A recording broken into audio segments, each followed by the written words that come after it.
శివదీక్ష చాలా గొప్పది. శివదీక్ష చాలా పవిత్రమైంది, చాలా శక్తివంతమైంది. శివదీక్ష ప్రథమతః ఈ బ్రహ్మాండంలో మొట్టమొదటిసారి జగన్మాత పార్వతీదేవి ఆచరించింది. మొట్టమొదటిసారి. తర్వాత నారాయణ ఋషి తీసుకున్నాడు. ఆయన నుంచి బ్రహ్మదేవునికి వచ్చింది. బ్రహ్మదేవుని నుంచి సనక సనందనాథులకు వచ్చింది. ఆ సనక సనందనాథుల నుంచి దేవేంద్రునికి పోయింది. దేవేంద్రు నుంచి అష్టదిక్పాలకులకు వచ్చింది. వాళ్ళ నుంచి సప్తఋషులకు వచ్చింది. ఋషులు ధారపోస్తే ఈ కలియుగంలో మనకు వచ్చింది. ఎంత పెద్ద పరంపర ఉంది దీంట్లో. ప్రపంచంలో ఏ దేవుడి దీక్ష వేసుకున్నా, ఏ మాల వేసుకున్నా, ఏ దీక్షను ధరించినా నదులన్నీ పోయి సముద్రంలో కలిసినట్లయితే అన్ని దీక్షలు శివదీక్ష కిందికే వస్తాయి.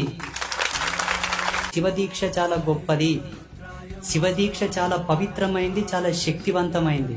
శివదీక్ష ప్రథమతః ఈ బ్రహ్మాండంలో మొట్టమొదటిసారి జగన్మాత పార్వతీదేవి ఆచరించింది. మొట్టమొదటి